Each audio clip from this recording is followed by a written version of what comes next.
Panalangin ng isang sawim palad. Sa ngalan ng Ama at ng Anak at ng Espiritu Santo. Amen. Diyos ko, ibinigay mo si Maria bilang aking ina at gabay sa aking paglalakbay sa yaring buhay. Siya'y kaginhawahan rin sa dinadalang sakit. Sa puso ko'y tila may bumabaong mga tinik, tulad ng mandirigmang sugatan. Buong pagkatao ko'y dama ang hapdi ng sakit. Alam ko na ang pag-ibig ay isang handog mo, subalit nakapagtataka sa akin nais niyang lumayo. Hindi alintana ang pagmamahal na bigay ko kahit lahat ng mahalaga sa akin ay ipagpalit ko.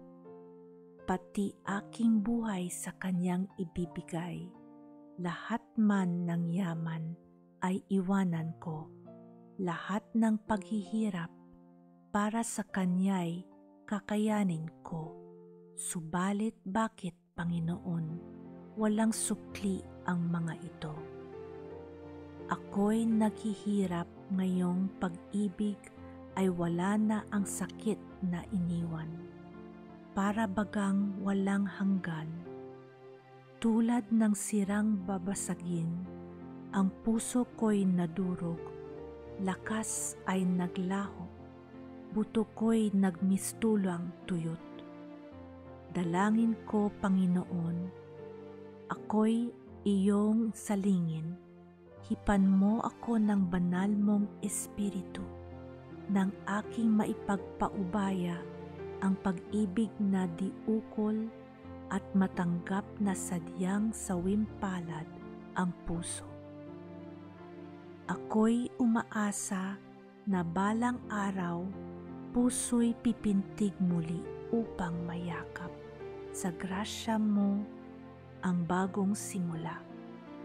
Nawa ako'y marinig ng ina ng laging saklolo at ipanalangin wagas ng pag-ibig sa iyo ay matagpuan sa daan ng buhay ko. Kaya nga dalangin ko, O Panginoon, ako'y pagpalain ng pananampalataya at pag-ibig tulad ng wagas mong pagmamahal na panghabang panahon. Amen.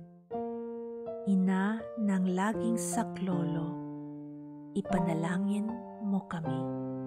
Sa ngalan ng Ama at ng Anak at ng Espiritu Santo. Amen.